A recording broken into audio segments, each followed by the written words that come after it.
좋아요 누르는 거 잊지 않으셨죠? 바람난 사연 지금 시작합니다. 회사에 출근을 하고 결제 서류에 사인을 해주고 있는데 그때 핸드폰으로 전화 한 통이 온다. 강 여사였다. 홍 사장님, 이번 라운딩 함께 하실 거죠? 라며 나에게 물었고 이번에도 김 사장, 황 사장 등이 같이 참석할 거라서 함께 주말에 라운딩을 뛰자는 전화였다. 난 물론 좋다고 했고 주말에 보기로 하고 전화를 끊었다. 사실 난 오래전부터 강 여사에게 관심이 많았다. 나뿐만이 아니라 같이 라운딩을 뛰기로 한 김 사장, 황 사장 또한 강 여사를 흠모하고 있는 게 분명하다. 그도 그럴 것이 강 여사는 정말 50대 후반의 나이에도 고급미가 철철 넘치며 여성스러운 중년미까지 있어서 강 여사는 내 또래 중년 남자라면 누구나가 관심 가질 여자임에 틀림없다. 게다가 한 번의 이혼으로 10년 넘게 계속 솔로로 지내고 있으니 강 여사 옆에는 남편도 없겠다. 누구나가 강 여사와 함께 할 수 있는 기회는 분명히 있었고 그 기회는 나도 잡을 수 있는 거고 거기에 나도 포함이 된다고 생각했다. 언제부턴가 강 여사는 우리들과 어울렸다. 골프 라운딩을 뛰러 갈 때면 김 사장, 황 사장 등과 함께하는 남자들만의 칙칙한 라운딩이었다면 어느새부턴가 아름다운 강 여사가 우리 모임에 끼기 시작한 것이다. 강 여사를 처음 알게 된 건 주식 모임에서 알게 됐고 거기서부터 강 여사는 나에게 좋은 주식이 있다며 알선해주는 그런 여자였다. 처음에는 저 여자가 주식에 대해 알면 얼마나 알 것이란 생각도 들었고 그냥 미모 하나 때문에 많은 사람들이 저 여자와 이 모임에서 어울린다는 생각을 했었다. 하지만 그건 나의 착각이었다. 강 여사가 나에게 귀띔한 주식은 나날이 성장하고 언제나 이득을 볼 수 있었고 그로 인하여 나 또한 강 여사에 대한 신뢰도가 많이 상승했으니 말이다. 난 어느새부턴가 강 여사에게 빠져들었고 강 여사가 하는 말이면 다 믿게 되었으며 강 여사와 함께하는 주말이 좋았다. 그게 비록 나와 강 여사 단둘만의 시간이 아니라 김 사장, 황 사장 등과 함께하는 골프 모임일지라도 강 여사와 함께한다는 것만으로 나는 이 나이에 설레었다. 드디어 주말이 찾아왔고 우리는 자주 가는 컨트리 클럽에서 만났다. 먼저 온 김 사장이 강 여사에게 골프 자세를 알려주겠다며 강 여사 뒤에 찰싹 붙어서 스윙 자세를 알려주고 있는데 참 가짠게 보인다. 누가 누굴 알려주는지. 나보다 한참 못 미치는 골프 실력을 갖고 있는 김 사장이 강 여사를 알려준다는 게 참 못마땅했다. 보아하니 이걸 핑계로 강 여사와 좀 더 가까이 하고 싶었나 본데 내가 여기 온 이상 강 여사 옆에 김 사장의 자리는 더 이상 없으리라 생각한 나다. 드디어 뒤늦게 황 사장까지 모두 도착했고 우리는 클럽을 돌며 라운딩을 뛰었다. 내가 먼저 힘차게 스윙을 날리니 강 여사가 홍 사장님, 나이스 샷. 이라며 예쁘게 소리쳐준다. 기분이 흐뭇하다. 보아하니 뒤에는 강 여사보다 젊은 캐디들도 뒤따라오고 있었지만 내 눈엔 오직 강 여사만 보일 뿐이었다. 내가 앞서 나가자 김 사장과 황 사장은 승부욕이라도 생긴 건지 나를 따라잡겠다는 신보였지만 그들의 실력으로 내 실력을 따라잡기엔 역부족이었다.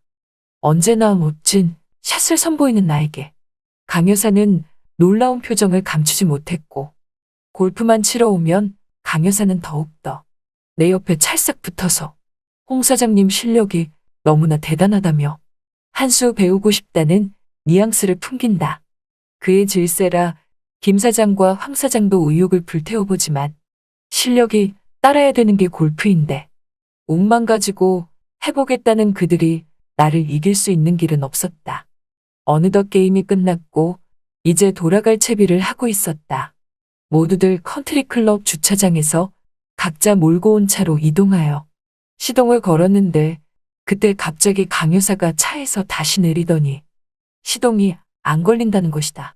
그에 놀라 김 사장, 황 사장 나까지 합세하여 강 여사 차에 문제가 있나 보려고 하는데 강 여사는 저번에도 그러더니 또 그런다면서. 지금 보험사 불렀으니 걱정 말라며 먼저들 가시라고 한다. 그 말을 듣고 서로가 아니라며 같이 있겠다고 했는데 강 여사가 그때 하는 말이 그럼 김 사장님과 황 사장님은 아까 일 있다고 바쁘시다고 한 것 같은데 홍 사장님과 같이 있겠다고 했다. 그래서 난 강 여사와 단둘이 있기에 당첨이 된 것이다. 그 말을 듣고 김 사장과 황 사장은 아쉬운 표정으로 떠났고 나를 보며 참 부럽다는 눈빛을 보내며 사라졌다. 보험사 직원이 올 때까지 강 여사는 내 차 조수석에 앉았고 나보고 어쩜 그렇게 골프를 잘 치시냐며 연신 칭찬을 해주는 것이다. 자기는 아무리 잘하려고 노력해도 골프만은 잘 안 되던데 그렇게 골프공이 쏙 들어가는 거 보고 솔직히 반할 뻔했다는 말을 한다. 나도 그래서 강 여사 정도면 잘 치는 거라며 나중에 더 자세며 스킬을 알려주겠다고 하니까 강 여사가 정말이냐며 단둘이 만나서 그렇게 배우면 자기도 홍 사장님처럼 실력이 늘 것 같아서 좋을 것 같다고 한다. 이러다 홍 사장님 덕분에 실력 많이 늘겠어요.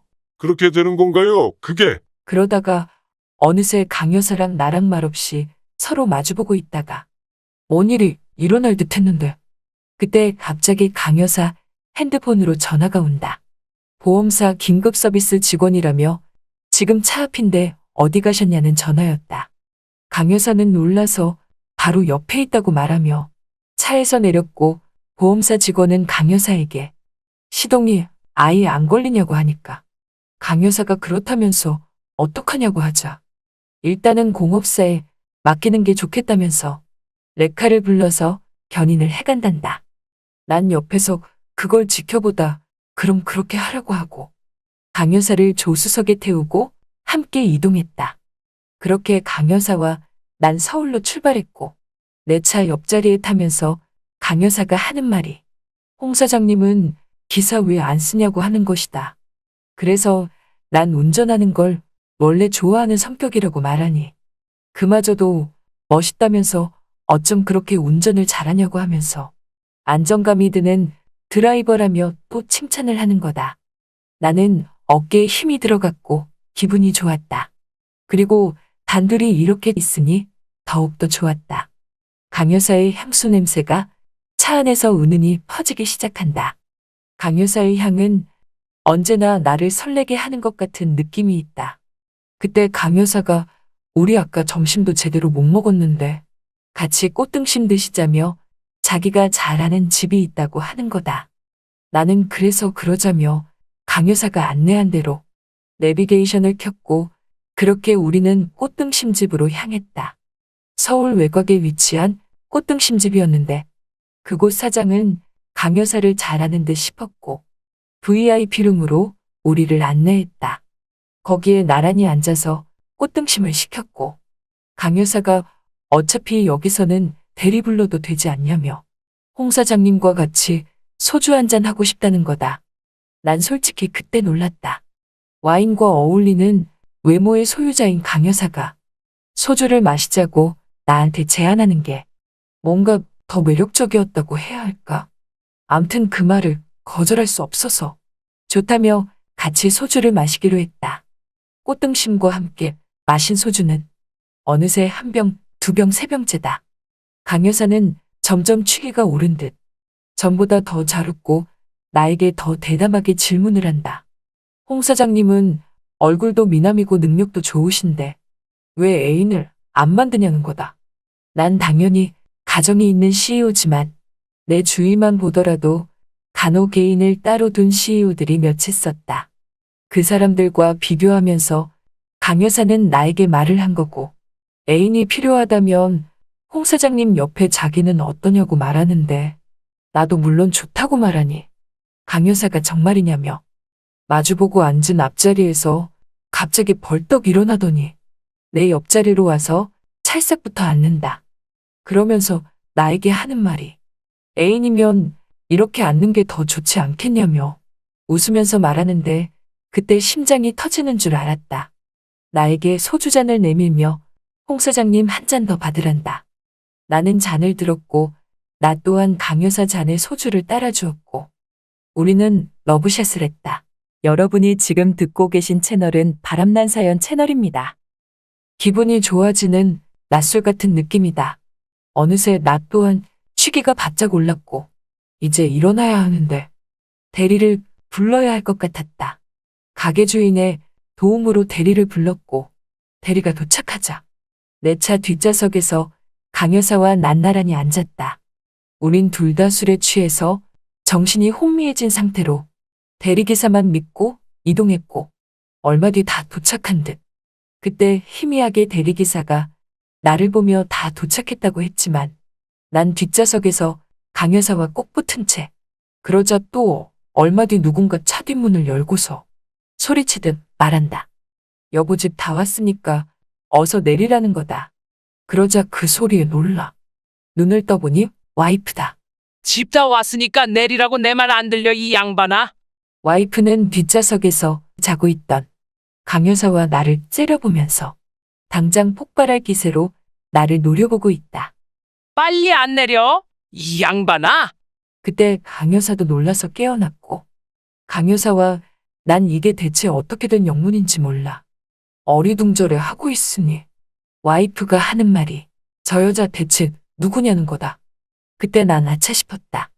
술김에 대리기사에게 버릇처럼 집 주소를 안내했고 뭣도 모르고 같이 차에 탄 강 여사는 나랑 우리 집까지 오게 된 것이었다. 강 여사는 어찌할 바를 몰라서 바로 차에서 내렸는데 아내가 그럼 강 여사의 머리끄댕이를 잡고서 어딜 도망가냐며 너 누구냐고 소리소리를 치는 거다. 넌 누구야? 그러자 조신한 강 여사가 왜 그러시냐며 그냥 사업 파트너라고 말하자. 집사람은 사업 파트너면 사업할 때만 만날 거지. 왜 남의 남편 뒷좌석에 붙어 있냐며. 너 오늘 잘 만났다면서 머리끄댕이를 더 세게 잡는데. 강 여사는 아프다고 소리치고 난 어찌할 줄 몰라서 중간에 껴서 말리고 있으니 와이프는 아랑곳하지 않고 강 여사 머리끄댕이를 더 세게 잡아당긴다. 한바탕 소동이 벌어진 그 뒤 강 여사는 울면서 바로 택시 타고 사라졌고 나는 아내에게 대체 뭐 하는 짓이냐며 따져 물으니 그럼 남편이 집 앞에서 바람핀 걸 목격했는데 참고 넘어가냐며 소리소리 치는데 난 그냥 차만 타고 여기 온 것뿐이라니까. 와이프는 웃기지 말라며 그 여자 행색 보니 딱 당신이 좋아하는 스타일 같던데. 라고 하는데 순간 난 뜨끔했다. 이렇게 저렇게 말하나 와이프에게 더 이상 당할 도리가 없었고 난 한 발 물러나고 말았다. 그리고 그 뒤 어떻게든 강 여사에게 괜찮냐고 사과라도 해야겠다 생각했다. 그래서 강 여사를 만났는데 강 여사는 내 앞에서 눈물을 살짝 보이면서 차라리 잘 됐다고 한다. 그래서 난 당황하여 그게 무슨 소린지 몰라 왜 잘 된 거냐고 말하니 이왕 이렇게 된 거 그냥 앞으로는 더 당당하게 홍 사장님을 만나겠다는 거다. 그 말은 즉슨 어차피 우리 집에서 강 여사를 나와 불륜을 저지르는 여자로 알고 있으니 그냥 이참에 불륜이나 저지르자는 말이었다. 그런 쿨한 강 여사와 난 그렇게 몇 차례 더 집사람 몰래 만나던 날이 많아졌고 그러다가 어느 날 강 여사가 소리 소문 없이 잠적했다. 핸드폰도 받지 않고 연락도 되지 않는다. 나에게 좋은 투자를 알려주겠다던 강 여사가 내게 수십억을 투자하라고 해서 난 강 여사를 믿고 선뜻 투자를 했는데 바보처럼 사기를 당한 것이다. 그때 김 사장과 황 사장한테도 전화가 온다. 강 여사 연락이 되질 않는다면서 그 여자만 믿고 자기네들도 선뜻 투자했다며 망연자실한 상태였다. 어쩐지 나한테 너무 잘 들이댄다 싶었는데 그냥 내가 마음에 들어서 그런 건 줄 착각했던 내가 참 바보스럽게 다가온다. 하지만 누굴 탓하랴. 그런 강 여사를 믿은 내가 잘못이고 그런 강 여사와 노란한 내 잘못이지. 잘 들으셨나요? 오늘의 바람난 사연은 여기까지입니다.